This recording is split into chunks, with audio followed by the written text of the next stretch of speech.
tem que cuidar no meio do caminho com um raciocínio que é antigo e que se achava que poderia ser bom, que é o raciocínio assim de, olha, é importante para a pessoa parar de beber que ela tenha consequências negativas.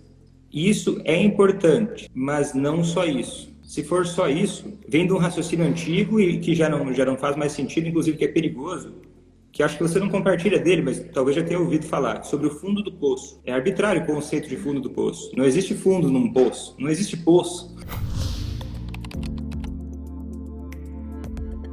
Seja muito bem-vindo, seja muito bem-vinda a mais um 707, um quadro em que eu respondo perguntas ao vivo da minha audiência às 7h07 da manhã, aqui no meu Instagram. Aqui eu falo sobre estratégias para você fazer quem você ama parar de beber. O meu nome é Vitor Blasius, eu sou médico psiquiatra. Bom dia, doutor. Tudo bem? E você? Bom dia. Bem. Como é que você chama?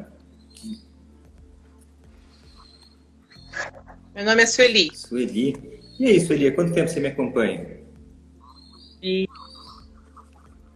Já tem um tempinho, já tem acho que mais de um ano que eu fico pescando seus vídeos, vendo um pouquinho aqui, um pouquinho ali, porque não tenho muito tempo.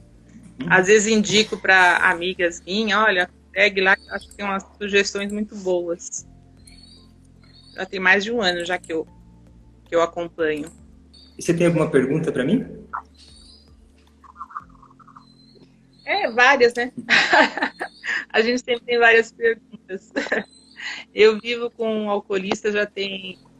Quer dizer, eu sou casada há 39 anos, né? Mas o agravamento foi de uns 16 anos para cá. Uhum. E é uma situação difícil, porque às vezes a gente chega num ponto que parece que tudo que se faz não tem um resultado. Apesar de que as sugestões que eu pego com você têm me ajudado bastante, né? Eu já consegui me colocar numa posição assim de não muito sofrimento, né? De não muito confronto também, e isso me ajudou bastante.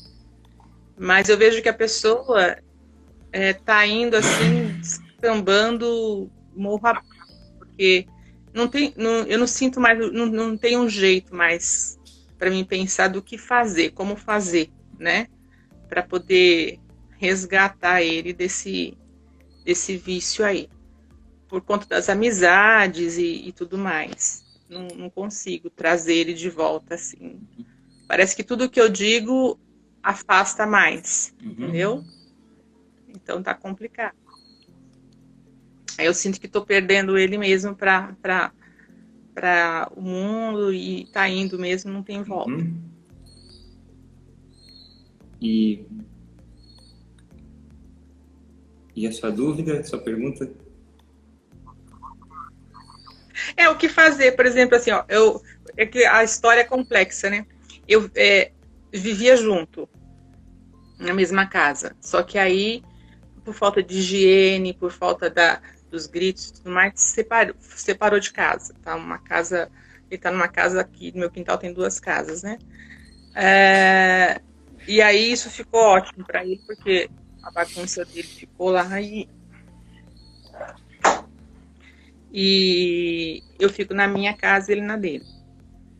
E aí ele não sentiu isso, esse afastamento não foi produtivo, né? Na verdade foi, acho que, melhor. Então, eu queria saber o que eu faço. Será que eu trago de volta? Por exemplo, a pessoa não limpa a casa, ele limpa a casa dele. Eu tenho que limpar a casa dele? São algumas coisas que eu tenho dúvida. Porque eu tirei daqui e aqui estava sujo, então lá está sujo. Aí eu tenho que ir lá limpar lá, né?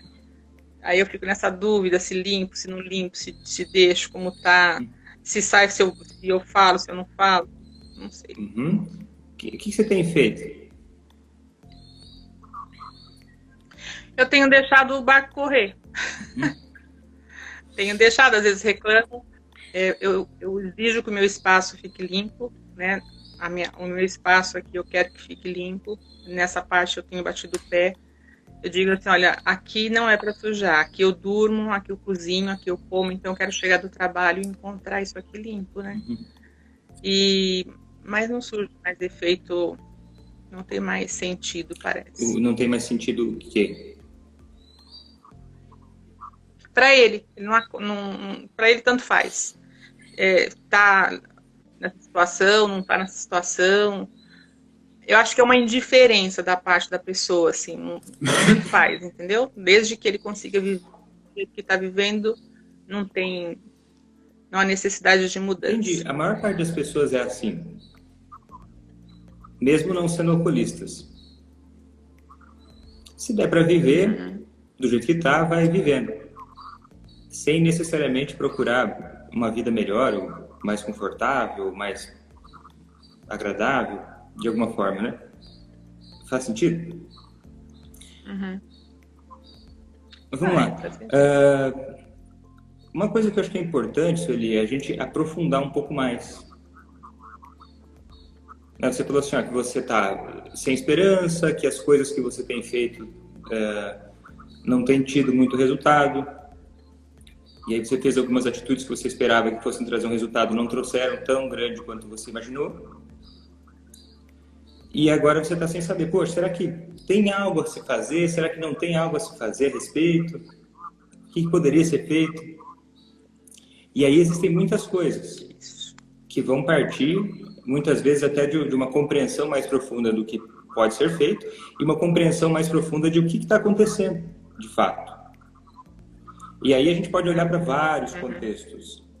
Desde de como é que está a vida, o que faz, o que não faz, o jeito que você conversa, a qualidade da relação.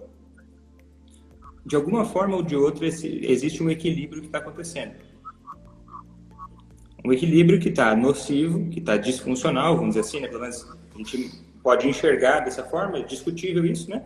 Mas a gente pode enxergar dessa forma, mas existe um equilíbrio.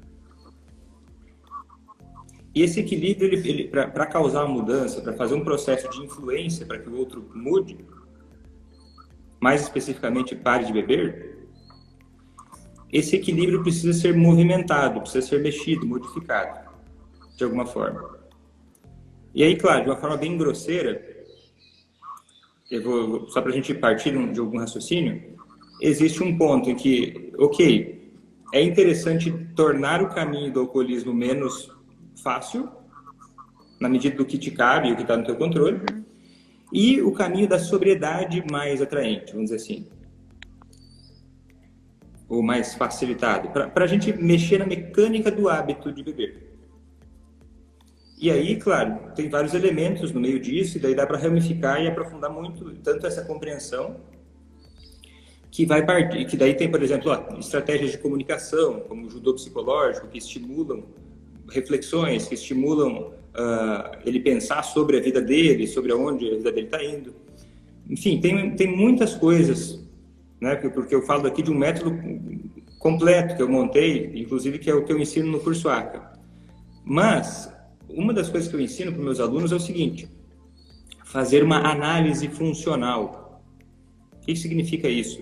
Eu chamo de mapa da sobriedade, que é, grosseiramente, aqui para a gente começar a falar sobre isso, é uma forma de você entender esse equilíbrio. Como é que esse equilíbrio está se formando? O que está trazendo esse equilíbrio? Uma pessoa que não se importa mais em ter prejuízos, ou ter problemas, vamos dizer assim, relativos prejuízos, né? Porque o que é bom e o que é ruim, o que é agradável ou desagradável, é variável de pessoa para pessoa. Tem gente que, se você trouxer um cachorro quente num lanche da tarde, vai achar isso um grande presente. Outros vão achar isso uma ofensa. Então depende de pessoa para pessoa. Existem alguns reforçadores universais, algumas coisas que são que para a maior parte das pessoas é agradável, positivo, vamos dizer assim, né? Por exemplo, dinheiro é uma coisa que é um reforçador que costuma ser universal, porque dinheiro é algo necessário para a sobrevivência, né? Então, em geral, e o dinheiro pode ser transformado em outras coisas, então é uma coisa que vamos dizer assim, isso é de fato algo que para quase todo mundo é reforçador. Agora, não ir para a tua casa, não estar na sua casa, não necessariamente vai ser algo, um reforçador, vamos dizer assim, que está sendo retirado e que vai pesar tanto. Na medida em que, vamos dizer assim, exista outro lugar que possa ser habitado e que possa, entende? Esse equilíbrio ainda pode permanecer de uma forma paralela ali próximo. E aí a gente poderia entrar em várias questões, desde quem é que paga, como é que a vida está se equilibrando, até uma outra que eu acho até mais produtiva, em alguns momentos, que não pode ser isolada, né? Porque essas coisas que eu estou dizendo, uma coisa não é interessante que uma coisa seja isolada da outra. Que na mesma medida em que você, vamos dizer assim, retira espaço para que certas coisas negativas aconteçam, que se crie também pontos de contato dentro de um relacionamento. Pontos de conexão um pouco maior dentro do relacionamento. Nem que sejam pequenos em alguns momentos, mas que possa ter atenção nisso também. Porque uma pessoa que só, vamos dizer assim, que predominantemente retira coisas positivas de mim, frequentemente me aconselha ou critica, vamos dizer assim, né? A tendência de eu confiar e ficar mais maleável ao ouvir essa pessoa vão reduzindo. Então existe um equilíbrio que precisa ser buscado entre esses dois lados. Deixar de alimentar o alcoolismo e alimentar a sobriedade. Então, quando você fala assim, será que eu limpo a casa dele? Limpar a casa dele, eu não quero te dar uma resposta, porque assim, isso depende do contexto. Vamos dizer assim. É porque o que a gente ouve sempre a pessoa chega, se a pessoa faz, se a pessoa suja, se a pessoa vomita, se a pessoa... que você não deve... Você deve deixar, né? O que eu tenho aprendido nesses anos, indo a CAPES, indo no AA, indo em outros aconselhamentos, é que você tem que deixar. A pessoa ela tem que saber o que está acontecendo, ela tem que ver o que está acontecendo, né? E isso é superficialmente verdade. Superficialmente, por quê? Porque isso parte de um raciocínio que tem a ver com o sistema de recompensa cerebral, né? Parte do raciocínio de que tornar é uma visão mais superficial e é uma explicação superficial sobre isso que eu estou tentando ser um pouco mais profundo, é um pouco mais complexo que isso. Mas começar assim para explicar, vamos dizer assim, uma pessoa que está começando a entender sobre isso, ouvir isso, às vezes pode começar a alimentar um raciocínio que precisa ser aprofundado ainda. O que eu quero te dizer? Tem que cuidar no meio do caminho com um raciocínio que é antigo e que se achava que poderia ser bom, que é o raciocínio assim de, olha, é importante é importante para a pessoa parar de beber que ela tenha consequências negativas. Isso é importante, mas não só isso. Se for só isso, vem de um raciocínio antigo e que já não faz mais sentido, inclusive que é perigoso, que acho que você não compartilha dele, mas talvez já tenha ouvido falar, sobre o fundo do poço. O fundo do poço, porque assim, o fundo do poço ele é subjetivo, né? Ele é uma imaginação. É arbitrário o conceito de fundo do poço. Não existe fundo num poço, não existe poço. Né? Então, esperar ou colocar uma pessoa para chegar no fundo do poço é uma visão muito superficial de algo que pode ser melhor compreendido. Por exemplo, Vitor, limpar ou não a casa? Deixa eu te dar um exemplo. De uma forma geral, vamos dizer assim, tá bebendo, tá fazendo festas, tá sujando a casa, tá com um comportamento disfuncional ativo, sem colaboração nenhuma e tal. E aí, essa pessoa gostaria que a casa fosse limpa, mas ela própria não está limpando. E eu vou te dizer, por mais que a pessoa possa, a maior parte do tempo, dizer que não quer que limpe a casa, a maior parte das pessoas também gosta mais de viver numa casa limpa. Existem momentos em que se pode limpar essa casa para ajudar? Existem. Mas eles precisam estar associados a comportamentos de sobriedade. Vamos dizer assim, a pessoa não resiste... se você... Bem grosseiro, tá? Porque isso precisa ser colocado num contexto, mas só para te explicar a ideia geral. Ele está querendo ajuda para parar de beber de alguma forma, ou ele se compromete a não beber no domingo. Vamos dizer assim, bebe todos os dias, mas se compromete a não beber no domingo. E no domingo você pode auxiliar ele naquele dia ligado ao comportamento de sobriedade e colaborar com alguma coisa que ele está tendo dificuldade, que pode ser, por exemplo, a limpeza da casa. Isso cria também uma percepção de que, a curto prazo, coisas boas acontecem quando eu tenho comportamentos dessa natureza. Claro que isso não é, vamos dizer assim, para sempre, até porque nem é necessário isso para sempre, né? O dia que a pessoa estiver bem, ela limpa a própria casa, né? A pessoa que está bem, em geral, ela não vive numa casa suja. Toda suja, tipo, horrível. Então, você entende? Daí, então, limpar a casa ou não? Às vezes sim, mas associado a um comportamento. Então, à mesma medida em que assim, você tira espaço para coisas ruins acontecerem, você abre espaço para coisas boas acontecerem também. Pode ser uma coisa menor do que limpeza da casa, pode ser uma outra coisa, tipo, mas porque isso vai criando não só uma experiência mais positiva com um momento de sobriedade, como tende também a criar, se bem colocado isso, um pouco a mais de conexão entre vocês. Tipo, ele olha para a pessoa, olhar para ti e pensar, nossa, ela é uma parceira minha. Ela tem preocupações comigo, reais. Por mais que a gente possa falar para uma pessoa que a gente se preocupa com ela, falar, eu me preocupo com você, a pessoa não sente às vezes. Mesma coisa, se alguém falar para você, eu me preocupo muito com você.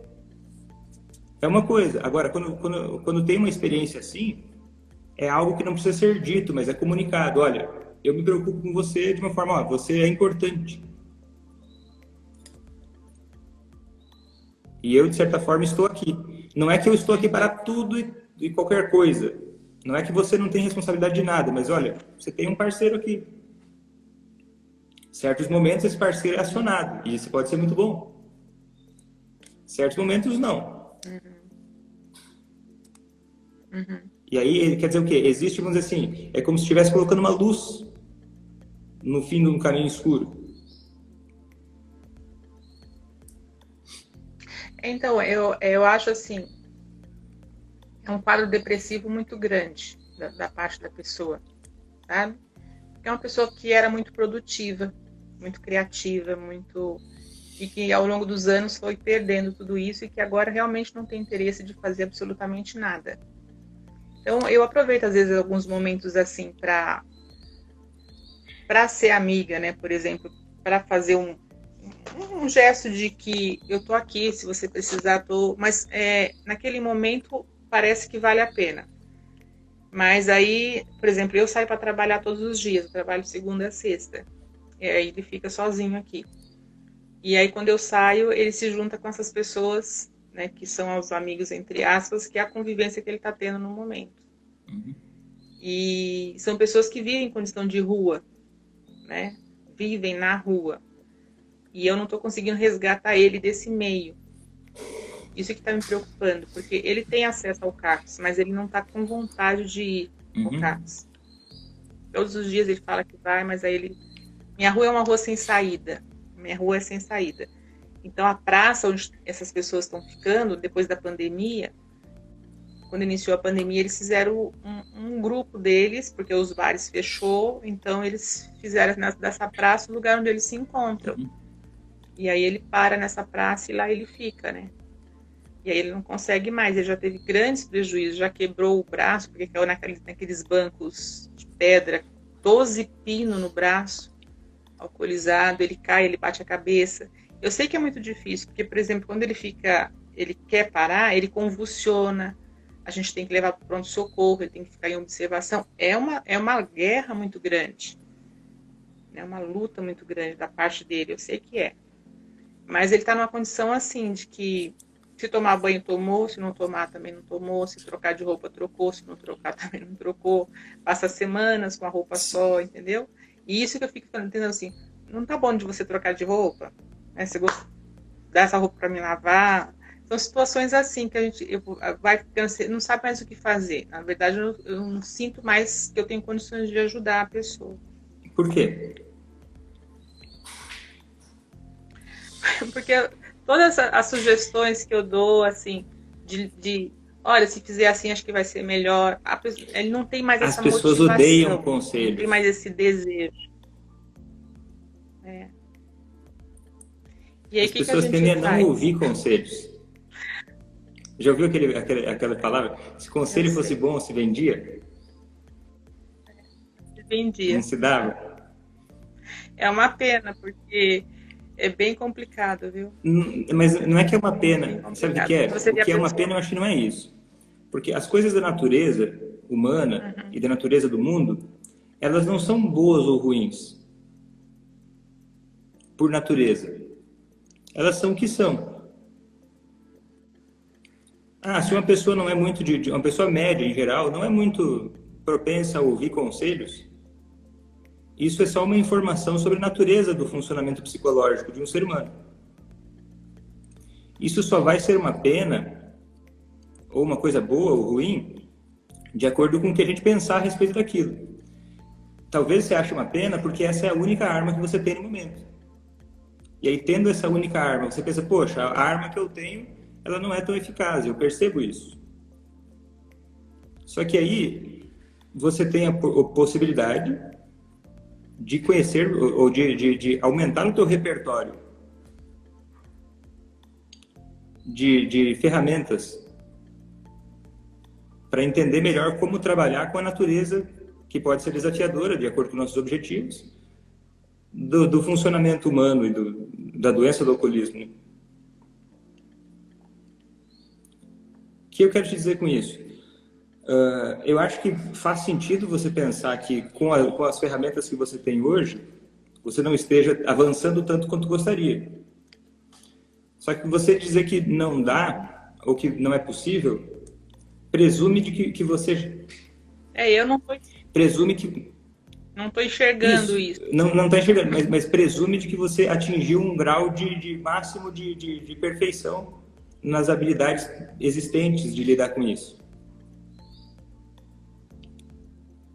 Não, eu acho que preciso saber como lidar. Eu cheguei num ponto que eu não sei o que fazer, entendeu? Porque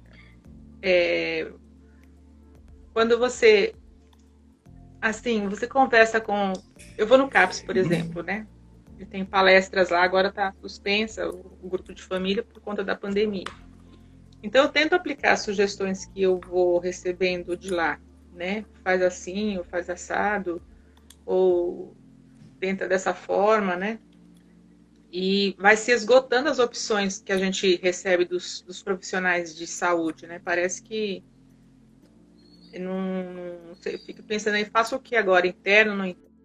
Também me dizem que não é uma solução, porque a pessoa fica lá tá longe, quando volta vai começar tudo de novo, né? Também é uma coisa que você, no nosso país, uma internação é muito caro, uma internação de qualidade. Porque existem muitas clínicas, né, entre aspas, que não dá para você deixar a pior das pessoas lá. De tão horrível que é. São clínicas que não reabilitam ninguém, né, no meu ponto de vista. E uma clínica que talvez fosse, que eu nunca fui atrás, porque realmente é longe do meu poder aquisitivo, as pessoas, a gente não pode levar a pessoa para pôr lá, porque senão não tem condições financeiras para isso. E você perde um pai de família, um marido, um trabalhador, uma situação assim de impotência, você não sabe mais o que fazer, o que dizer, né? Se elogia, o elogio não surte efeito, se você critica, você está dando conselho, também não ajuda, então você fica né, perdido. Entendi. Eu estou assim, eu Você me estou acompanha há um perdida nesse ano, momento. mais ou menos, né? O Uhum. que fez você não ter entrado no curso ACA ainda? Valor, É entendeu? mesmo? Valor. É complicado.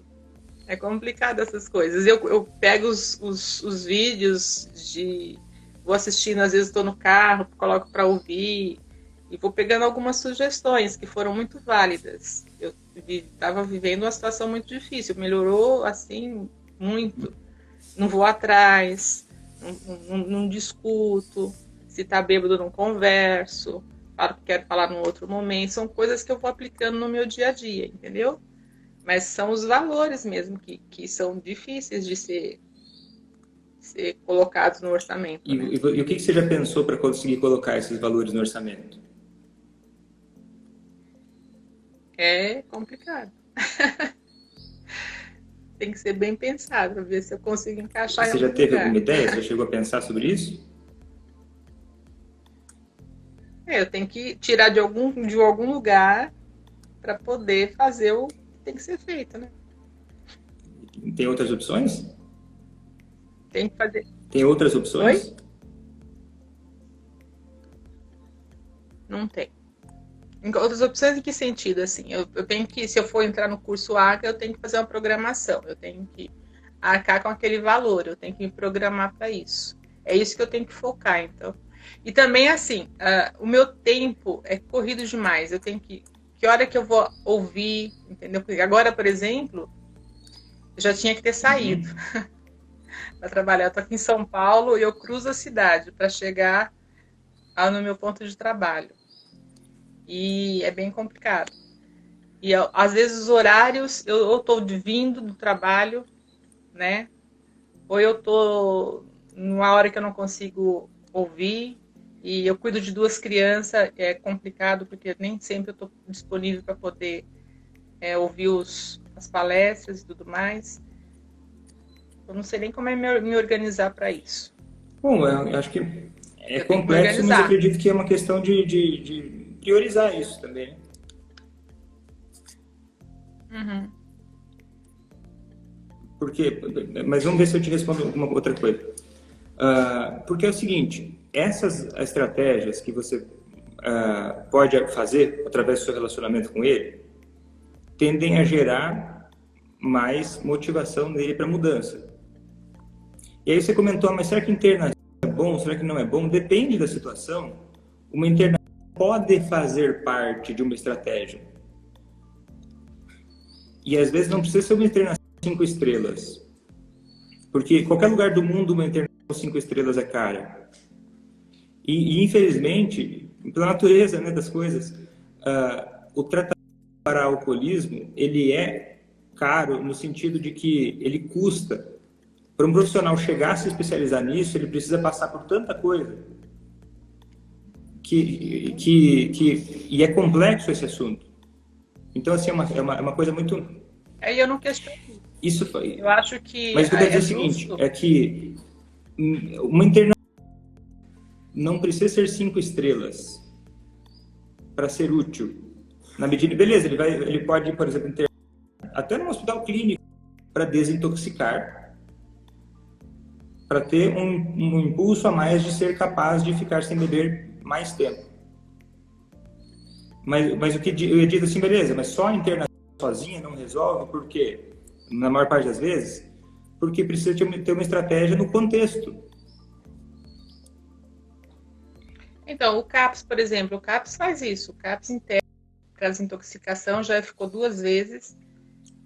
E quando ele sai de lá, ele tem a programação para ser seguida. Tem o dia da psicologia, tem o dia dos trabalhos manuais, tem o dia das palestras, que a pessoa tem que acompanhar, né? Mas a pessoa precisa querer, porque no CAPS, por exemplo, eles não acreditam na internação, né? Por muito tempo. É só o período de desintoxicação e a pessoa tem que participar das atividades ali para poder se reabilitar, né? Mas a pessoa precisa ter essa vontade de querer ir lá também. E se ela está sem vontade de tudo, ela não vai, né? Ela não comparece nas sessões, não vai no psicólogo, não vai, só vai no psiquiatra, porque o psiquiatra vai prescrever os remédios. E aí pega os remédios. Por isso que eu acho tão importante preparar um espião em casa, né? Que não seja um profissional. No meu curso eu preparo espiões em casa, né? Você não precisa ir, você vai em casa, você vai estar recebendo um tipo de internet que vai te mexer, entendeu? No sentido de justamente gerar esse comprometimento nele para ele fazer o que for necessário. Porque essa é a via de regra para o alcoolismo. Se você vê 20 pessoas que estão no CAPS, tem pelo menos 80 que precisariam ir para o CAPS e não vão por causa da natureza, inclusive, da doença. que ela envolve várias esferas da vida real, vamos dizer assim, né? Por isso que eu acredito na educação familiar avançada, vamos dizer assim, né? Como uma ferramenta para causar mudanças. Eu entendo. Sueli, te respondi? Respondeu, foi ótimo. Eu vou me programar para poder fazer o curso ACA, que eu acho muito interessante. Eu acredito que é realmente o que vai me dar mais uma luz, né, de como agir nessa situação. Eu sei que depende muito daquilo que eu digo, de como que eu reajo às situações para contribuir para essa melhora, né? E eu vou pensar direitinho e ver como é que eu vou Então fazer. tá. Mas me Bom dia para respondeu. ti. Muito obrigada. Até mais. É o senhor também. Tchau, tchau. Tá bom? Muito obrigada. Até mais. Bom dia. Bom dia, doutor Vitor. Tinha muita vontade de conversar com você. Que bom que deu certo hoje. Eu Você me sou mãe de acompanha há quanto alcoólicos. tempo? Eu já fiz um workshop com você e sempre que eu te vejo na internet eu procuro ver, procuro seguir. Uhum. E aí, você tem alguma pergunta para mim? Eu tenho sim. Eu tenho um filho alcoolista, bebe desde os 17 anos mais ou menos, hoje tem 40, vai fazer 47 esse mês, para a semana. E ele chegou num grau de alcoolismo, assim, ele bebia já todos os dias, né? Mas ele bebia todos os dias, mas trabalhava, mas tinha uma vida ativa, mesmo bebendo todos os dias. Mas de fevereiro do ano passado para cá, quando ele perdeu o pai, quando o pai entrou na UTI, ele já começou a beber demais. Ele não comia e só bebia. Ele comia uma fruta de manhã e bebia o dia inteiro, às vezes nem jantava, não almoçava, nada. E bebia até ficar de uma maneira que tinha que levar para a cama, porque ele já às vezes dormia ali mesmo. Aí, quando foi em abril, de março para abril do ano passado também, ele teve um problema que ele deixou de caminhar, neuro alguma coisa, eu estou esquecida. Neuropatia, que não era diabética, no caso foi do álcool, né, segundo os médicos. E depois disso, além disso, ele teve uma perca de memória. Ele não está com a memória boa desde lá. Ele já vinha me dizendo, depois que o pai adoeceu, que ele sentava na frente do computador, ele é advogado. Eu sento na frente do computador, mãe, para fazer alguma coisa e não vem. Aí eu disse, meu filho, eu acho que tem 2 fatores sérios. Um é o estresse que você está vivendo e o outro é a bebida. Você está associando as 2 coisas e sua mente não está funcionando direito. A memória não está boa. Procure diminuir a bebida, porque o estresse agora está difícil. E procure começar a aceitar que seu pai está numa fase difícil, uma fase final. Aí ele, ao contrário disso, só bebeu. Aí aconteceu isso da memória, e aconteceu isso das pernas, né, que ele não andava. Foi internado, passou 10 dias internado no hospital normal, né? E depois disso, ele saiu de lá, o médico disse que ele não podia beber, mas com 15 dias depois ele começou bebendo cerveja sem álcool, passou um bom tempo na cerveja sem álcool, e depois disso começou com álcool e voltou para o uísque, que é quando ele geralmente toma várias cervejas durante o dia, à noite ele mora no lugar mais frio, toma vinho ou uísque. E agora ele continua bebendo direto. Uhum. Não toma banho, não gosta de tomar banho, que era muito limpo, muito higiênico. Não corta as unhas, não corta o cabelo, não faz a barba, não trabalha. Faz um ano que está nessa situação. eu estou em desespero, porque é muito difícil a gente ver um filho da gente se acabando e ele não ter força para sair dali.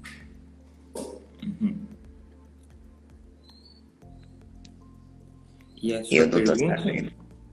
Eu não estou sabendo como fazer, doutor Vitor.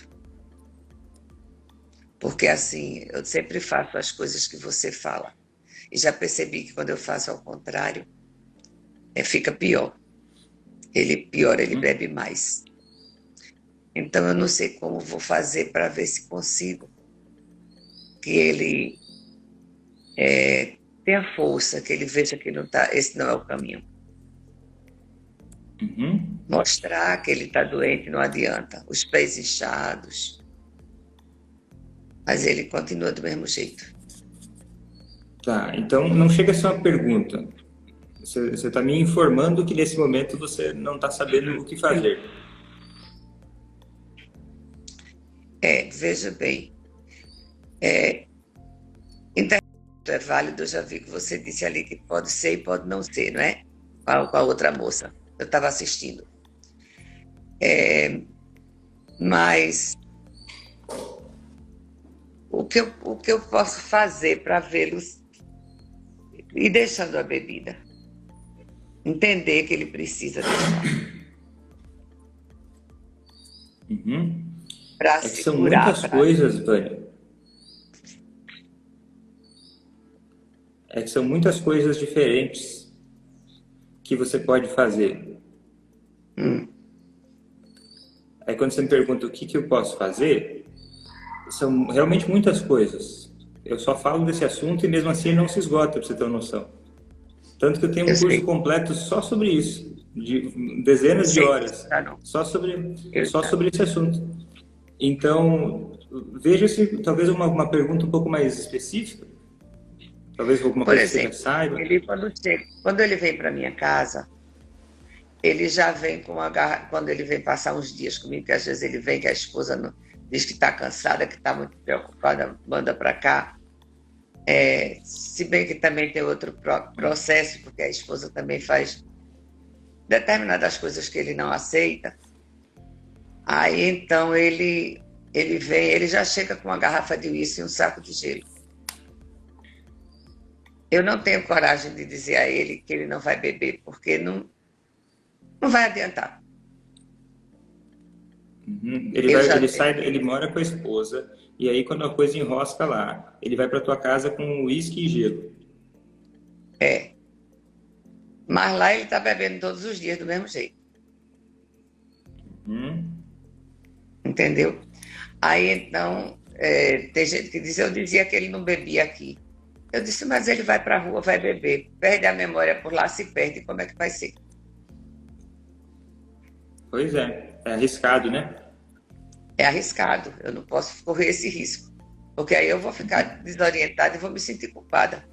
Eu não sou culpada da bebida, mas fui culpada que ele se perdesse pelo meio do mundo. E talvez essa seja a sua prioridade nesse momento. Ele é minha prioridade? Não se sentir culpada. Não me sentir culpada, claro, porque uma mãe se sente culpada de que ele não acertou voltar, e você às vezes não saber como chegar onde ele está para encontrar. É difícil.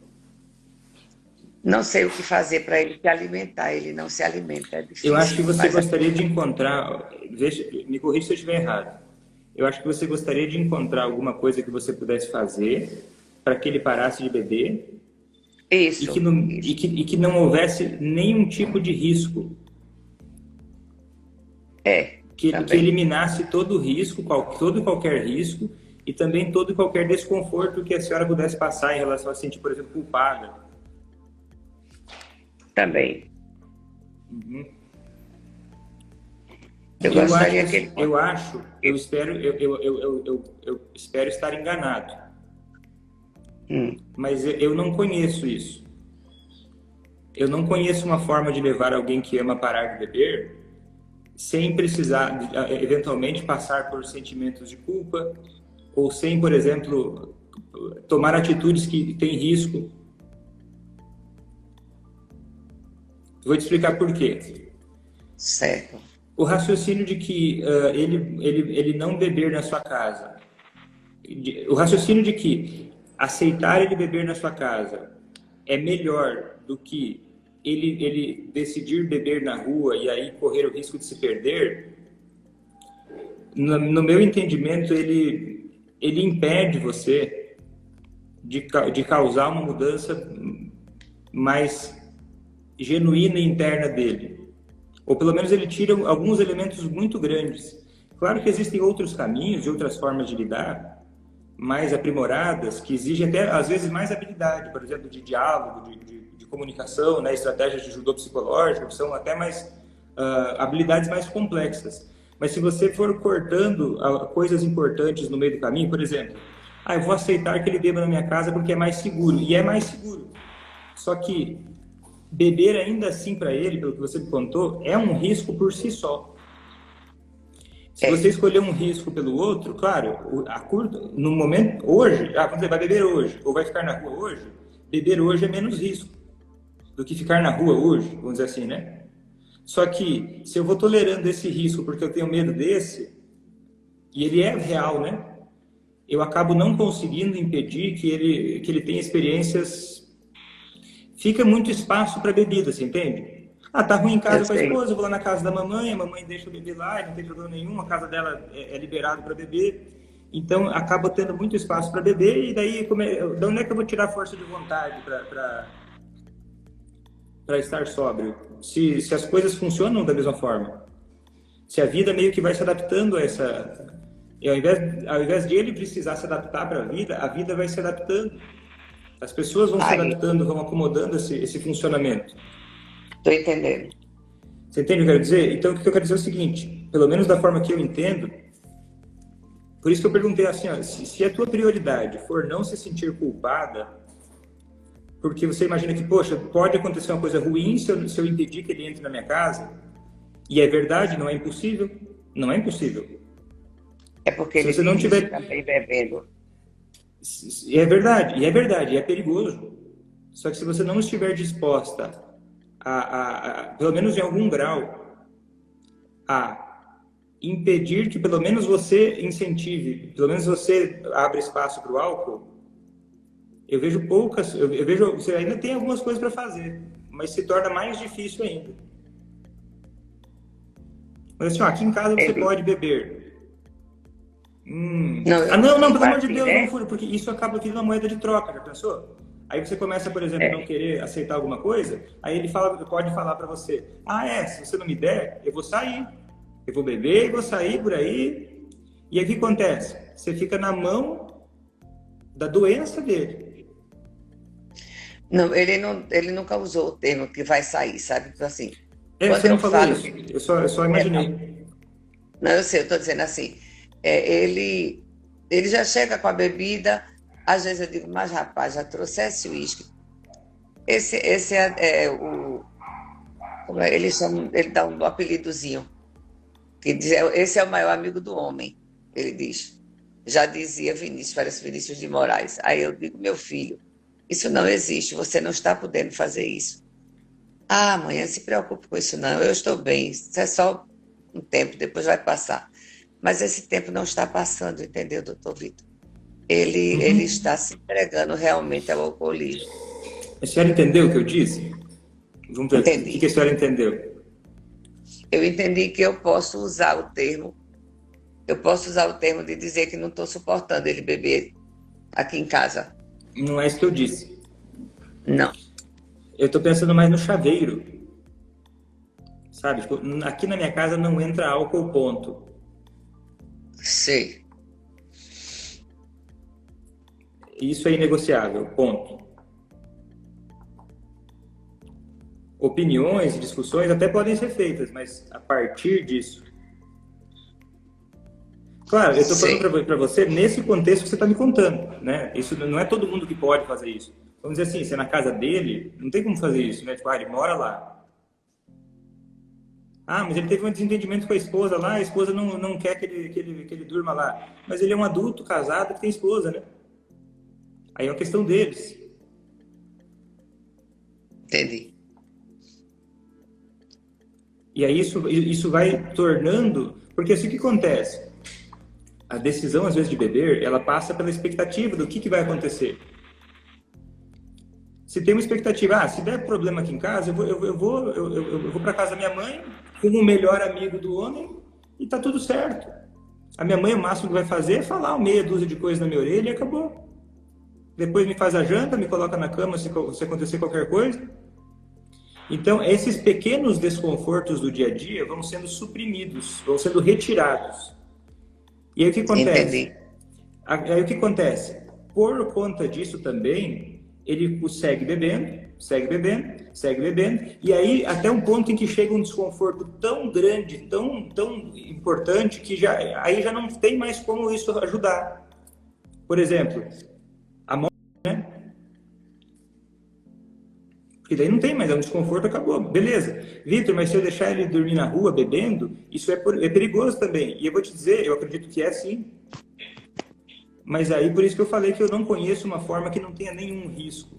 Porque o jeito que tá já é um risco. Se a prioridade for eliminar riscos, eu não sei o que fazer. Eliminar riscos eu não sei o que fazer. Só que eu acredito que estratégia é você calcular riscos. É você assumir alguns riscos para não assumir outros. Mas eliminar riscos, eu não vejo. Eu vejo a vida como um risco. A vida é arriscada, vamos dizer assim, né? Viver é um risco, Eliminar todos os riscos é um risco grande também. Tentar eliminar todos eles. Deixa eu ver se eu entendi. No caso, eu vou dizer que na minha casa não entra álcool, mas não entra álcool para ninguém, no caso. Não só para ele. Eu acho melhor. Não é? Por exemplo, se isso fizer um do que, almoço em casa, você vai poder. Se você fizer um almoço em casa, tem o almoço, tem refrigerante, tem suco, mas não pode ter bebida. Isso, capricho. Capricho, inclusive, no suco. Vou fazer uma limonada suíça. Vou pegar na internet aqui uma limonada, coloco raspa de limão aqui, ó. Vou caprichar. Entendeu? Porque eu tiro o foco. Eu até menciono que não tem álcool, mas eu tiro o foco para outra coisa. Não fico falando só disso, entendeu? É assim, pronto. Tipo assim, olha, na minha casa não entra calçado. Tem gente que não gosta que entre calçado em casa. Pode ser chato para alguns, mas se o foco não ficar nisso, tá tudo bem. Claro que não vão gostar, muita gente não vai gostar, né? Só que daí é outra coisa da vida, né? Se é para agradar a todos, até hoje ninguém conseguiu, né? Nem Cristo. Pois é. O doutor Victor agora... Sim, diga. Faz sentido isso que eu disse? Faz sentido. Faz sentido. Porque eu pensava assim, se eu dissesse que só ele ia se sentir ofendido, né? Acho que sim. Aí, então, dessa maneira, por exemplo, vai ter o almoço Dia das Mães, aí eu posso usar isso. O almoço vai estar aqui, vocês vão estar todos aqui, só vou pedir uma coisa a vocês. Hoje eu não quero bebida aqui em casa. E não é pedir. Porque esse tipo de coisa que foi uma vida inteira, as pessoas tendem a esquecer. Não é nem por mal. As pessoas tendem a achar que não é tão grande, tendem a achar que não é tão importante. Então, ainda mais se for um almoço de Dia das Mães, e você é a mãe, é o seu dia. Quem trouxe a bebida não entra. Acabou o almoço, entendeu? A comida no lixo. Não tem almoço. Ah, mas só um pouquinho. Não tem almoço. Você entende? Porque daí aí as pessoas entendem o quanto isso é sério. Você pode começar, claro, eu recomendo até começar falando aos poucos, né? Tipo, ainda mais que tem tempo. Você falando aos poucos, eu tô pensando em fazer assim. Já vai sentindo o terreno. E aí, aos poucos, você vai aumentando. Até chegar um ponto em que as pessoas, antes do dia do almoço, já saibam que não é negociável. Zero negociabilidade nisso. Isso até pode falar de uma forma bacana. Tipo assim, eu vou ficar muito feliz se me derem essa oportunidade. Eu vou ficar muito contente. Eu sei que vocês não veem problema nisso. Porque mas eu ia gostar muito de ficar... Eu tenho um casal, são 2 filhos, mas todos os 2 bebem. Só que a moça, a mulher bebe menos. Ela só bebe final de semana. Mas também, como ela faz uma terapia já com psicólogo, por outros motivos, a psicóloga já comunicou a ela que ela também é um alcoolista de final de semana, mas é. Porque muitas vezes ela bebe até se embriagar para poder ir dormir. Entendeu? Então ela já está diminuindo um dia por semana, já está tentando se conscientizar, só que ela também não se conscientizou ainda. Nós viemos de uma família de alcoolistas, do meu avô aos meus tios, do lado do meu pai. Do lado da minha mãe ninguém bebia, mas do lado do meu pai todos beberam os mais velhos, bebem os mais novos. Eu tenho uma prima que bebeu tanto que também é assim, sem memória direito, entendeu? Jovem ainda. Eu tenho um que faleceu de tanto álcool. E estou vendo meu filho seguindo no mesmo caminho. Aí fico quase doida. Pois é. Porque é difícil assim, enfrentar o álcool, porque se a gente reclama, eles bebem mais. Se a gente não reclama, eles continuam bebendo. Não é? Um dia desses, faltou bebida, e aqui estava em lockdown. Então, o povo podia comprar bebida, mas até um certo momento. Mas à noite não vendia. E ele saiu, pediu até para eu ir com ele. Eu fui com ele, porque eu acho que ele fica com medo de se perder. Aí eu fui com ele. Ele não conseguiu comprar bebida em canto nenhum. Tudo fechado, tudo fechado. Em um lugar que tinha bebida, a pessoa disse que não podia vender, porque se vendesse, levaria uma multa. Ele ficou tão revoltado. Ele disse que ele mora em outra cidade. Não venho, eu tinha até vontade de voltar para aqui, mas eu não volto mais, não sei o que. Eu disse, bem, a opção sua. Você precisa ter limites. O governo limitou, então a gente não pode comprar. Então você Vânia, tem que optar. Se fosse fácil, eu acho que o alcoolismo nem existiria. É mesmo. E se fosse fácil, certamente eu não precisaria estar fazendo o que eu faço hoje, né? Não precisaria ter me especializado tanto e trabalhar com isso hoje, né?